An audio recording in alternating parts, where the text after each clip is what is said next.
Hello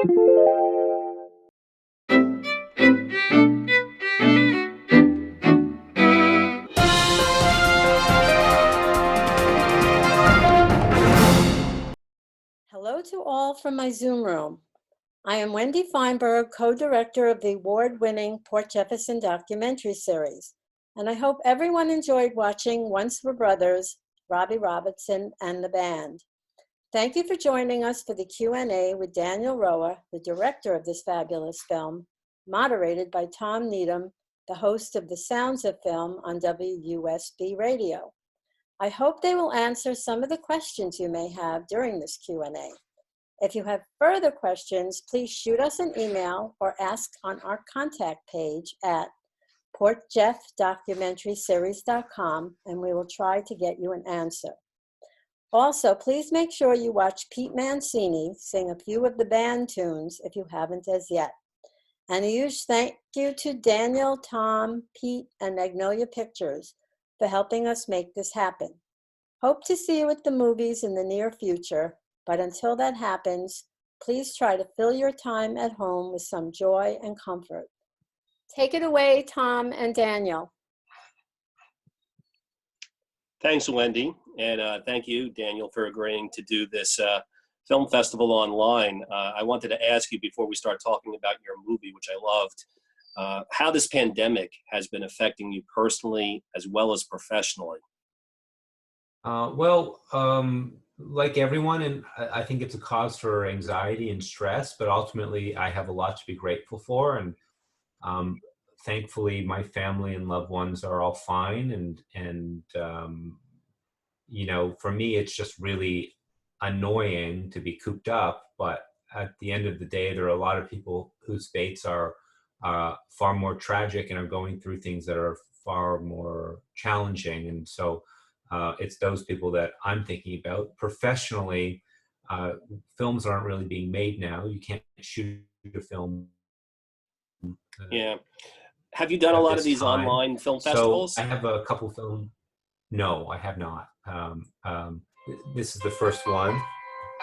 And a lot of films are in post-production. So I'm finishing a film now, a short film.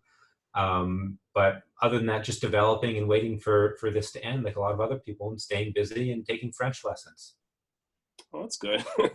Can you give our audience a little sense of your background in terms of filmmaking before you made this documentary? Sure. Well, I guess my background in filmmaking really goes back to when I was very, very young, and I've always been interested in creative things, at drawing and painting and things like this. And I went to college for a year in Savannah, Georgia, to an art school there. But then I decided that I wasn't really interested academically or intellectually, so I dropped out and just started making documentaries. And I would travel to places around the world that were of interest to me, and I would just make films while I was there. And I did a bunch of those sort of early rough and tumble films. And slowly I was able to sort of hone my craft and turn myself into a better filmmaker.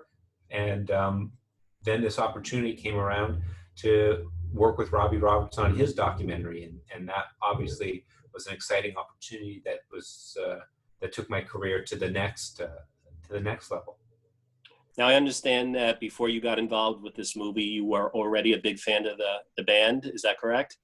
Yeah, well, I grew up in Canada, and we worship our own up here. And 4 of the 5 guys of that group are Canadian. And even though they're credited with being one of the foundational groups of Americana music, you know, like Robbie, I always like to remind people that it's North Americana, because Richard, Garth, Rick, and Robbie were all from Southern Ontario. And they all got plucked up by Ronnie Hawkins. So I've always been a big fan. Their music was definitely in the soundtrack to my life. And I think it was that passion for their music that really empowered me through this experience. I'm sure a lot of people would love to hear how you convinced Robbie Robertson to allow you to direct this documentary. He was involved from the beginning. Yeah. And even though you had a lot of success doing what you were doing before this film, he really could pick anyone he wanted to make this movie. It's a pretty big deal that he chose you. How did you convince him? Well, I think you're absolutely right about that. I think that any filmmaker would have, leapt at the opportunity to work on this film. But what I brought to the table that I think he really appreciated was the sensibility and this passion. And what I explained to him the first time we met was, I'll die before your movie's not amazing. I'll do everything I can. I'll work as hard as I possibly can. I will not sleep until your film is as good as it can be. And if it's anything less than that, I won't be done. And I think that spirit and energy really resonated with him, because he remembered being a young man trying to make his mark on the world. And so he saw something in me. And I later learned that he saw a version of his younger self in me. And that was obviously quite inspiring. And what he was speaking to was the ambition and passion and energy that perhaps an older filmmaker who's had more credits and more success might not have had the bandwidth to give the project. Daniel, once you got the okay to make the movie, what was your first step in the process of making this film? Well, the research was very intense. I mean, Robbie's life is really an encyclopedia of the history of popular music in America. And so there was a lot of research involved, and it was really just planning what the film would be. Robbie's book was the spiritual guide that we relied on for the film. And so it was devouring that. It quickly became my Bible, and just really understanding and pinpointing what the most important critical moments of the film would be, and how to tell all these stories, and then starting with the monumental task of archival research. For anyone that has seen the film, there's a lot of big names in this movie. You worked with all of them. Who gave you the most information, though, would you say, that was a real surprise and gave you what you needed to make this film? Well, when I interviewed Eric Clapton, I didn't expect that he would be so candid and forthright about the drug addiction, the alcoholism, the struggles with sobriety, that he remembered some members of the band experiencing, that he of course experienced himself. These are very sensitive, personal, deeply personal, challenging things. And that was something that was really unique.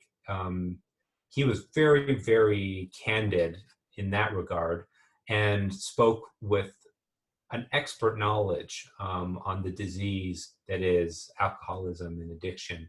And that was something I was really grateful for. Every time you do an interview, it's a bit of a crapshoot. You don't know what you're going to get. And I was really generous that he was so open and so open and honest.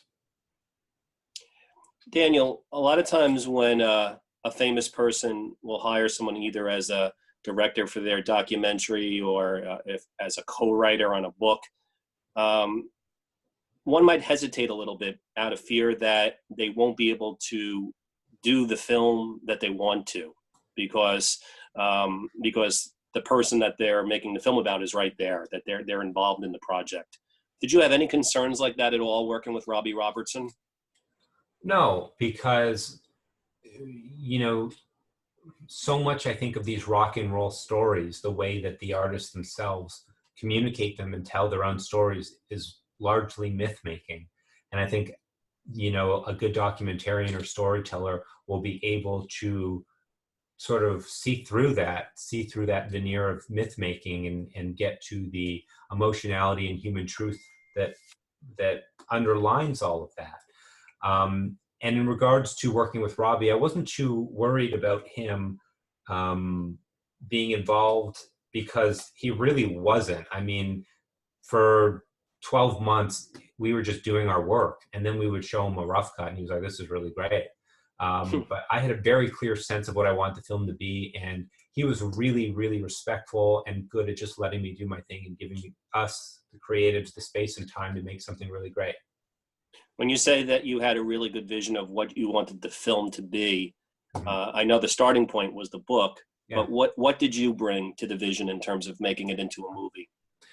Well, it was really about the film's, to me, not so much about a rock band or a rock star or this songwriter. And it's really about these five guys and the fragility and impossibility of being in a band. Like, what an impossible, bizarre relationship. I grew up like making movies and drawing comic books, so I was never in a band, so I don't really know. But one thing I learned making this film is just how impossible and bizarre that relationship is. You're married to these 5 guys that were your best friends since you were 17 years old, and every endeavor in your life has to be done together. Well, the reality is people grow up, they change, they're interested in this or they're not so interested in that, and people get married, and then all of a sudden his wife's coming along, and maybe you don't get along with her as well as that other guy's wife, and it becomes challenging. And it's just life, and it's just the difficulty of human interaction. And that's really what the movie was about for me, that sort of fragility and brotherhood. And ultimately, what I want people to carry forward and take away from this movie is that the interpersonal struggles and impossibilities and challenges in the eyes of history and time don't matter, because like any great marriage, you know, what is left were the children that were produced from it. And in this case, it's a body of extraordinary music. When one looks back at their body of work, what is it that you feel after studying it for so long, making this movie, is so impressive that will make their mark in history, in music history, stand for a long time?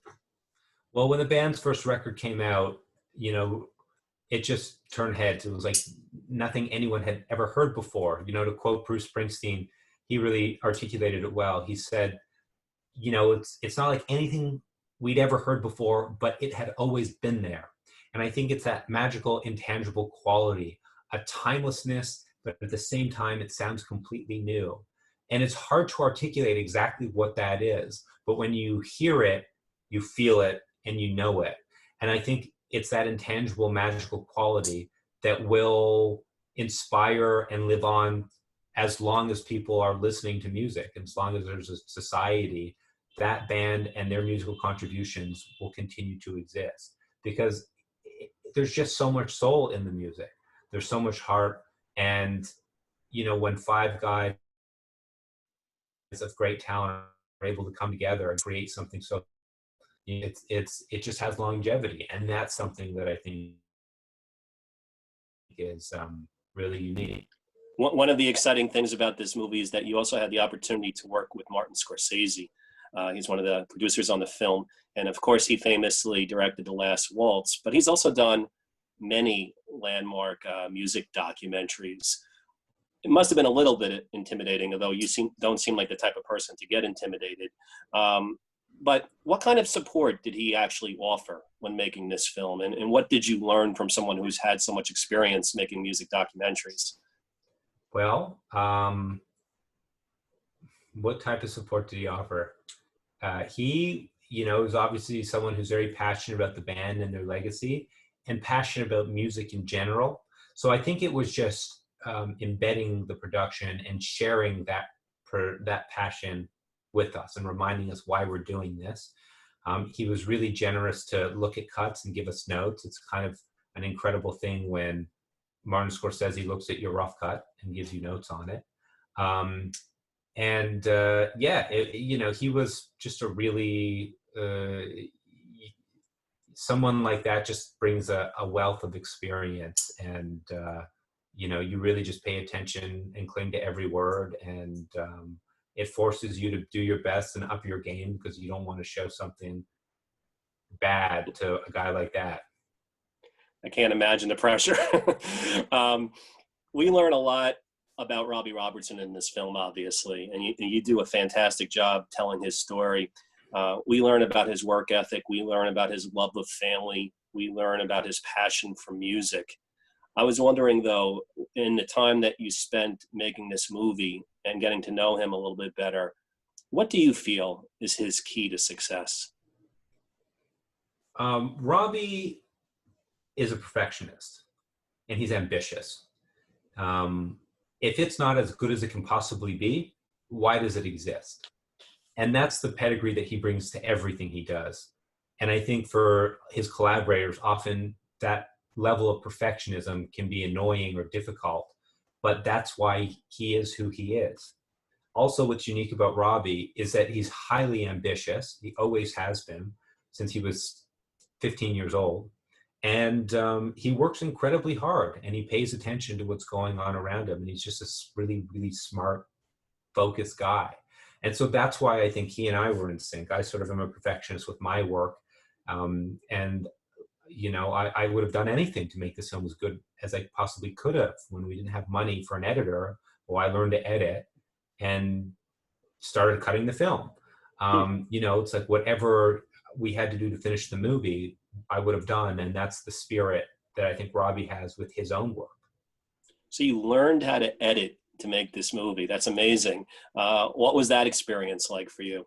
Well, I knew I've edited a little bit before, but certainly not at a professional level like this. But, it's like, it was a necessity. We had to finish the film, and I had my own ideas that I don't think were being communicated. And so I just, rolled up my sleeves and started cutting and started producing scenes that really felt right. I saw them in my head and I felt them.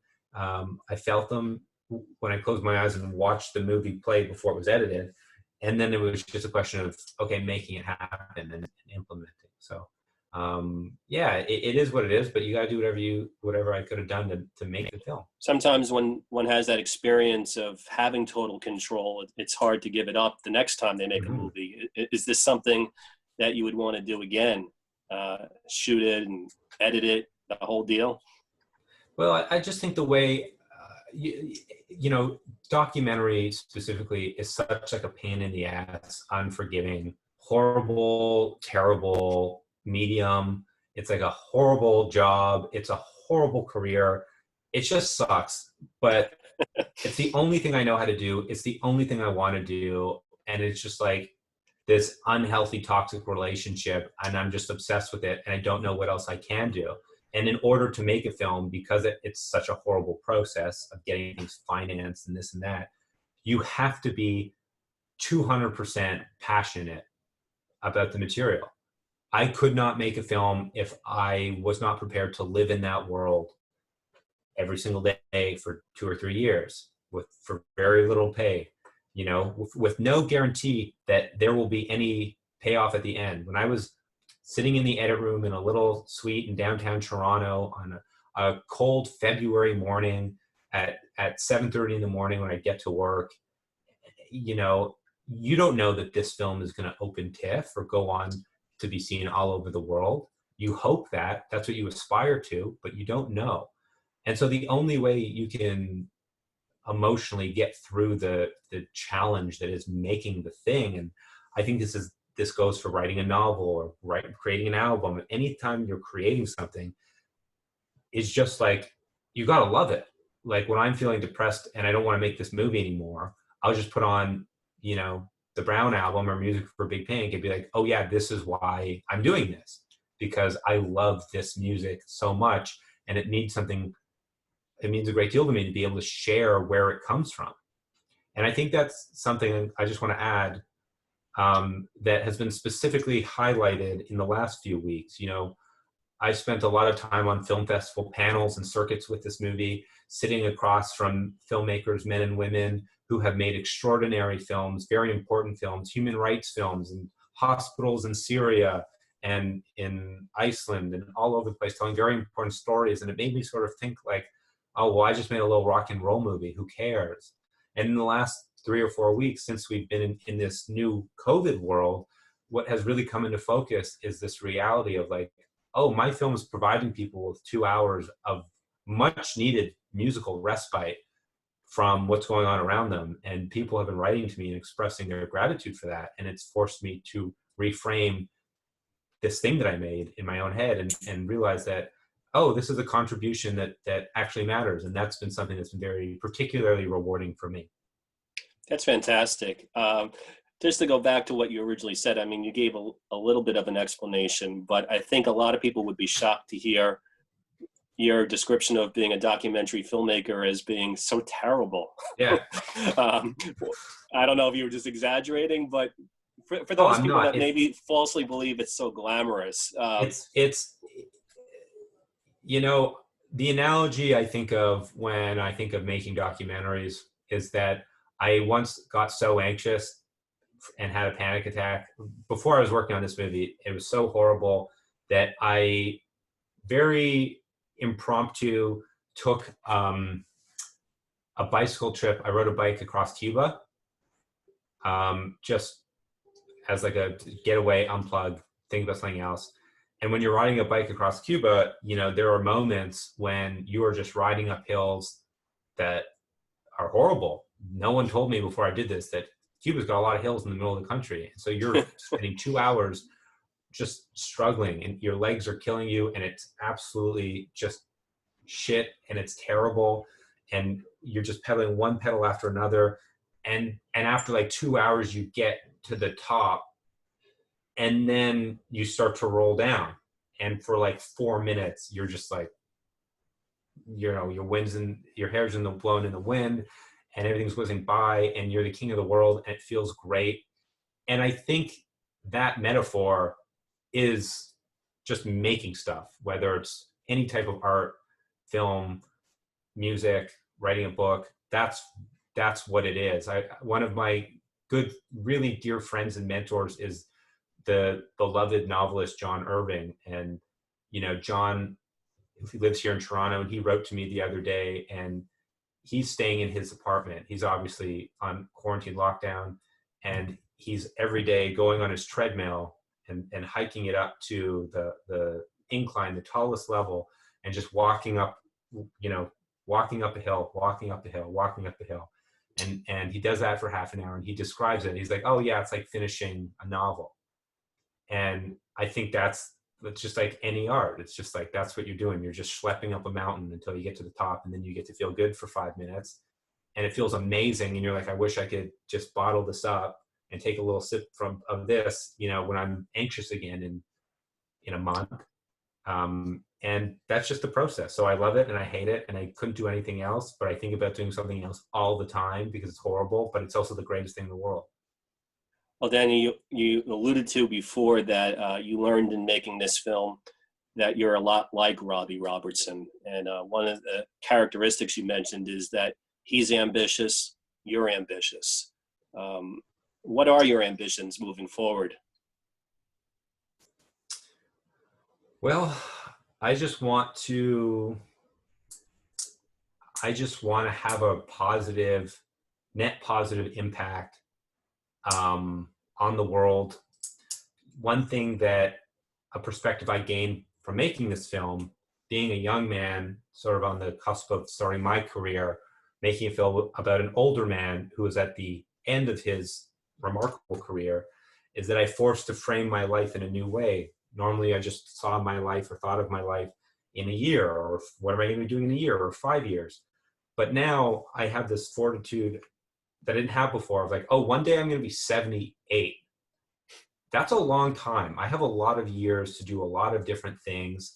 And ultimately, I just decided that I wanted my vision and path to be guided by this vision of just doing things that I think are good for the world, that make me feel fulfilled, and leaving a legacy of some tangible things behind. I really love making films. I love making documentaries. It's a really difficult thing to do. I'm very politically engaged. I love public service and community service and public policy. I love visual arts, painting and drawing and photography. And I want to somehow balance all of these things that I'm very passionate about all together, so I can also have a family and you know, buy a house one day and be okay financially. And so those are sort of the great challenges of my life. But in short, I just want to make stuff that I'm inspired by, that gets me out of bed every morning and gives my life purpose. And I know that sounds like really grand, but you know, I think that's just the perspective that I have after making a film like this.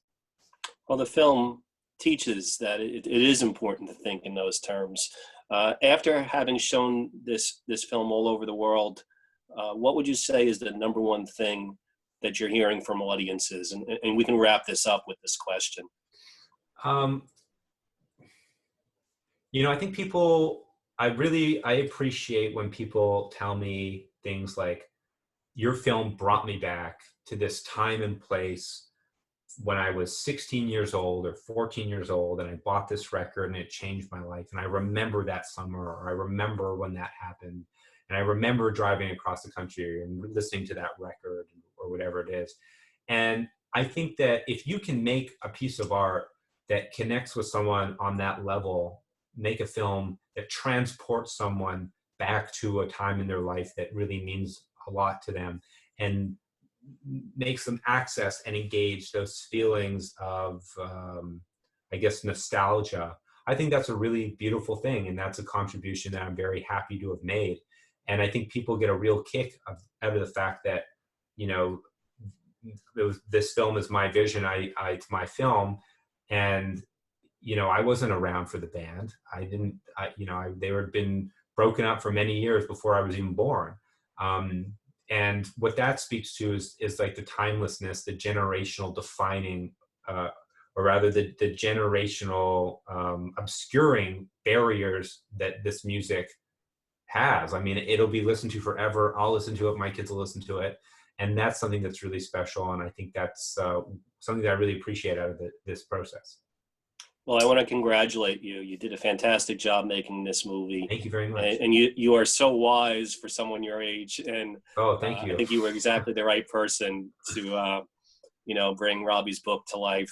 And I look forward to seeing what you do next. Thank you so much for doing this. Thank you all for your interest, and thank you, Tom, for facilitating this. And I just hope everyone who is watching this enjoyed the film, and I do hope that it provided them with that musical relief for just a little while. All right. Thanks, Daniel. And back to you, Wendy. I would like to thank you for the wonderful, wonderful Q&A. We learned so much, Daniel. Thank you for taking time from Canada to join us to just make your wonderful film even more special and more poignant. I wish everybody safe, to be safe and sound.